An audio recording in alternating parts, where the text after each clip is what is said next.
What's up everybody, and welcome to the channel. In today's video we're checking out this 2026 Mazda CX-50 Turbo. This one is a Premium Plus, finished off in Soul Red Crystal Metallic. MSRP is just $45,000. Looks really sharp, as you can tell. What do you guys think? Would you buy this over maybe a Honda or a Toyota? I feel like Mazda definitely gives you a stylish vehicle, good power, and good materials for pretty much an average price point car. There's a ton at the $45,000 mark. So underneath the hood of this specific one, we're going to get that Skyactiv Turbo. So this is a 2.5 liter inline 4-cylinder turbo engine with 256 horsepower and 320 pound-feet of torque. Got all-wheel drive, a 6-speed automatic. Towing is even up to 3,500 pounds. Curb weight's around 3,900 pounds, and we have a 15.9 gallon fuel tank. You're also looking at 23 miles per gallon in the city with 29 out on the highway. Now for this styling, this color for one is fantastic. It's such a deep red, looks really good even with this really harsh sunlight, but it's a great looking color. Got these sunken in LED headlights with this nice semicircle DRL, all blacked out, and then we have this nice dark gray plastic trim. Looks really sharp and aggressive. We have more of this gloss trim, a black chrome Mazda badge, along with a forward facing camera. Got parking sensors up here as well, just some plastic trim, LED light down below, some silver trim as well. It really comes together. It's a cool looking crossover with sharp lines, has that Mazda style to it, but definitely is very sharp. Got nice seamless lines throughout the hood, and then at the side profile we have all this plastic trim for the fender arches and all the lower areas. Got a cool set of 20-inch wheels, multi-spoke look, two-tone color, and then we have a metallic black side mirror. Got your integrated camera and turn signal, body colored handles, and then all this gloss black trim with a little bit of chrome trim all the way on the back. You're going to see the gloss roof rails with a panoramic sunroof up above, and then for the whole side profile, that's a very nice design. It's not too big, not too small. You can also notice the front and rear fender arches have a nice bulge to them, just giving it an extra aggressive style to it. And then we have an integrated spoiler up above with a third brake light. Got your nice 3D style taillights that match the headlights. More of the plastic trim, as well as some silver accents, dual exhaust, and that same black chrome color for all of your badging.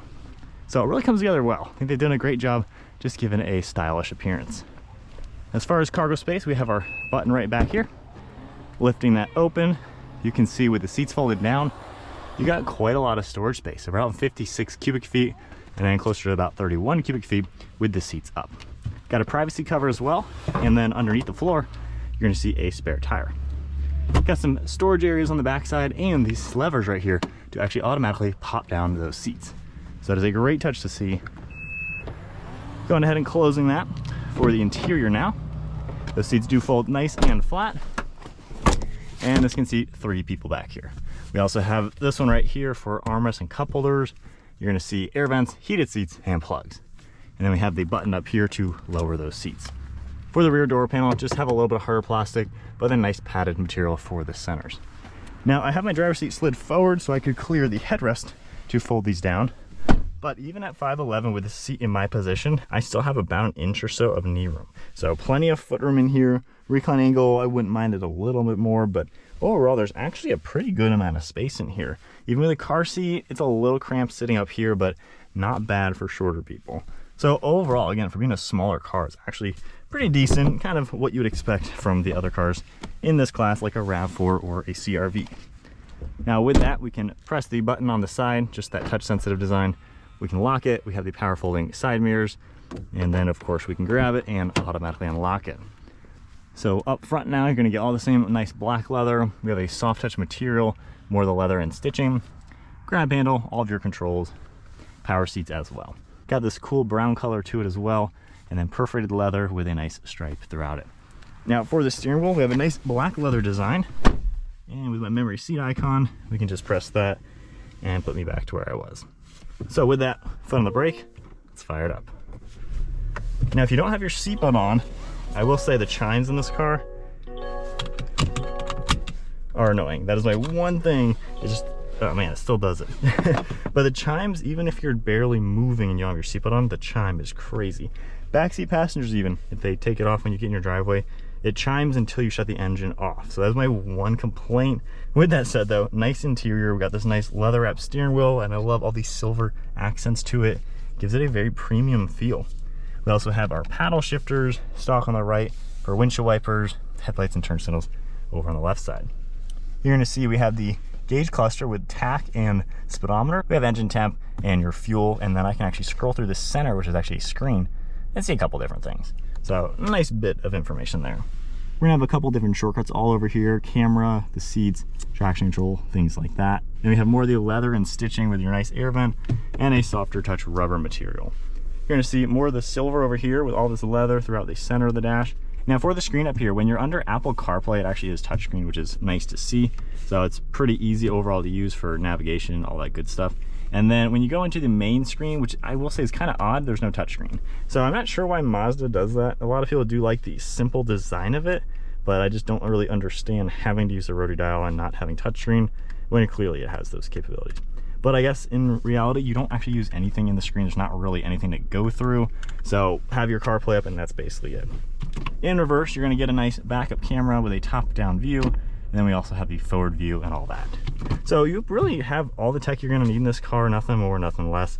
And it's simple, which is what owners of Mazdas absolutely love.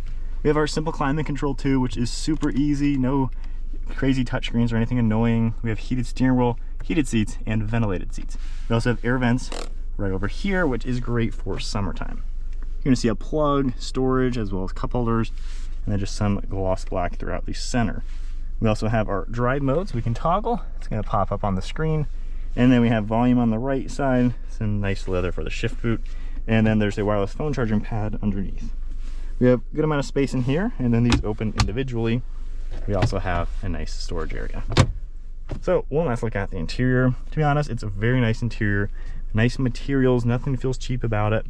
It's a really good place to be. You got a nice massive panoramic sunroof, sunglass holder, and then a nice frameless mirror with garage door buttons underneath. All right, so setting off now in the CX-50 Turbo.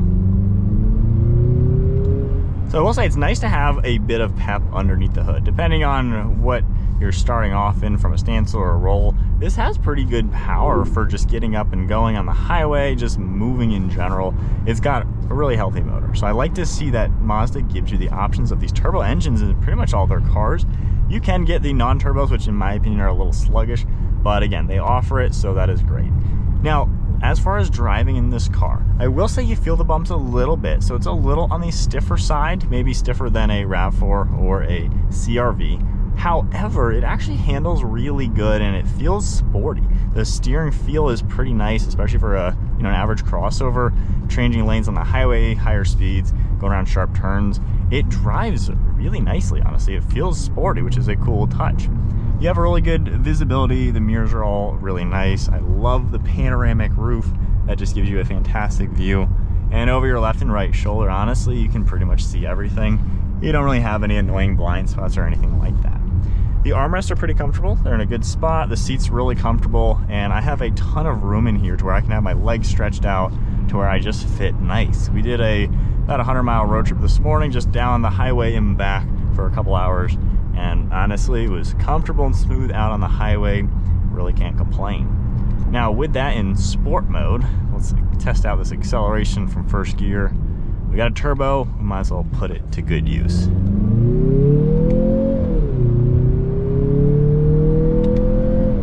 So again, no sports car, but again, it is peppy enough for a typical crossover, especially once you're moving. And again, higher speed driving, taking these turns, is sporty to drive. It's very composed. So this is a nice driving car. It's pretty cool in that regard. With that, the technology in here is super simple. People who own Mazda seem to just love that. The climate is insanely simple. You have touchscreen for the CarPlay. It is a little odd that when you're out of CarPlay, it's not touchscreen. And I guess it's not touchscreen when you're driving, which I noticed was the opposite in the CX-30. I think that's a setting though, so actually disregard that. But nonetheless, it's nice to have the CarPlay with the touchscreen. And it's not that confusing once you start messing with it while driving using the rotary dial. The main screen, like I said, nothing really in here, but again, there's nothing distracting. It's just a simple interior. You don't need all the annoying technology that modern cars have. So I like that aspect to it, to where it's actually a really simple car, but it's built well. It feels tough. It feels nice with all these soft touches. you know, you don't really have any cheap plastics in here that make it feel like a subpar car. It feels like a pretty high quality product at the end of the day. And it's got all the features with, you know, the ventilated seats, the sunroof, the cruise control works really well, the lane centering, all that good stuff. So if you just want a good day-to-day car, the CX-50 really does seem pretty solid. Going over train tracks once again to test out the build quality. Even hitting that pretty quick. Again, there's no rattling, no shakes. It just takes it like a champ. So I feel like Mazda builds a really good quality product at the end of the day. It's just a simple new car in a world where everything is getting way too fancy and modern. And when you're driving it, again, it's sporty and direct. It kind of does everything you're gonna need. So I'm enjoying this a lot more than I've liked them in the past. I feel like I'm kind of appreciating the simplicity more and more. With that, we'll do a little gravel with the view icon on, and with the all drive, you know, this is gonna be something that's pretty capable. You can go places that you wouldn't normally go. Obviously this is no biggie, a little gravel road, but the fact that this has the off-road settings and things like that, tight turning radius, I mean, the all-wheel drive is gonna make it to where this vehicle is gonna go a lot of places, and you can really use this for pretty much any circumstance.